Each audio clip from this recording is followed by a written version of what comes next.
Luck is believing you're lucky by Tennessee Williams. Hello to you and welcome to another episode of 5 Minutes of PMA with Patty. I'm your lucky host, Patty Stoolin. Do you believe in the luck of the Irish? Or perhaps the luck that comes from finding a four-leaf clover? It is said that four-leaf clovers stand for faith, hope, love, and luck. It is believed that if you happen to find a four-leaf clover, it will bring you good fortune. Do you believe in luck?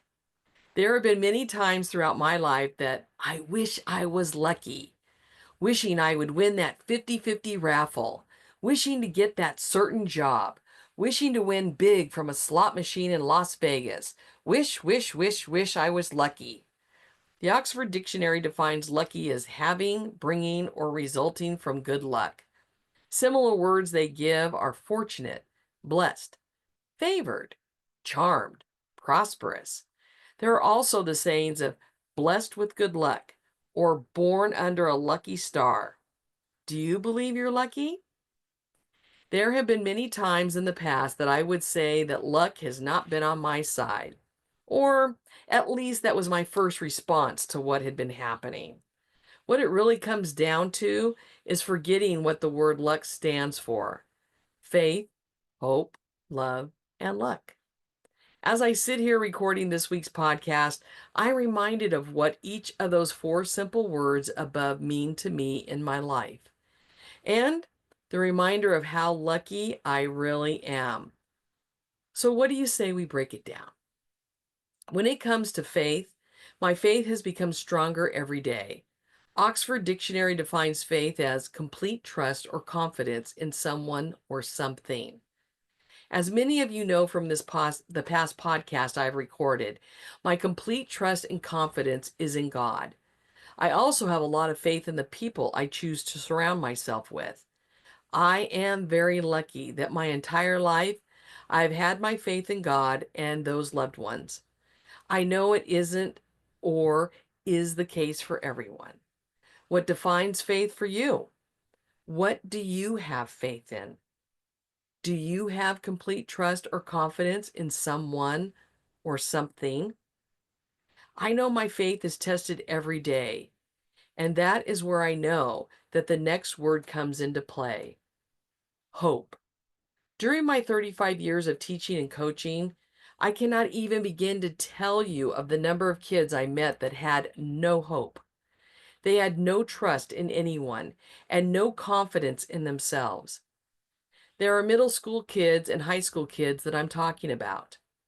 When I was teaching physical education at Vista Campagna Middle School, our department recognized this lack of hope in so many students on our campus that we created a program called Paw Prints to Success. Our mascot was a bulldog.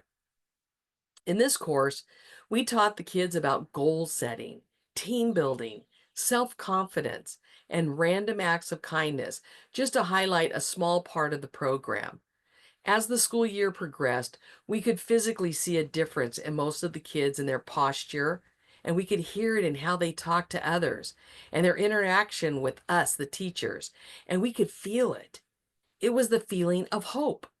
It was exactly as Oxford Dictionary defines hope: as a feeling of expectation and desire for a certain thing to happen. It is in our most vulnerable times we need to not lose hope. I admit to feeling that loss of hope recently, and so happy I have people I trust that have been here to remind me that all hope is not lost. What do you have hope in? What do you have hope for? If you have had or are having a loss of hope, who do you or can you reach out for assistance? This brings us to our third word for the day: love.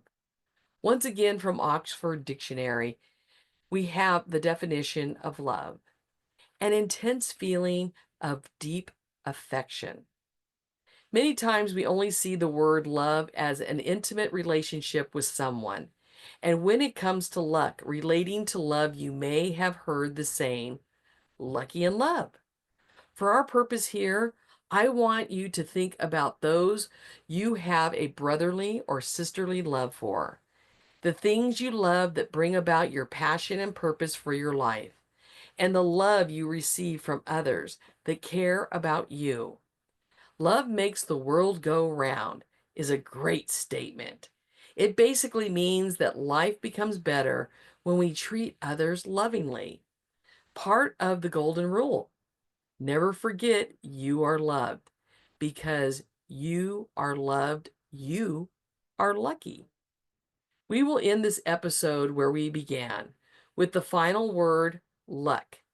I mentioned earlier in this podcast similar words for lucky. When I look again at those words, they do remind me how lucky I am. I am fortunate and I am blessed. How very lucky is that? So I will not just wait for March 17th, St. Patty's Day, to celebrate my good luck and fortune. I will work on celebrating every day my faith, my hope, my love, and be reminded about my luck and how very lucky I am. Are these things you can incorporate into your daily gratitudes? As I have shared with many of you many times before, as I sign off each time, your life matters. How incredibly lucky we are. Here's to living your best dash. Life's an adventure. Enjoy the journey. And may God bless you all.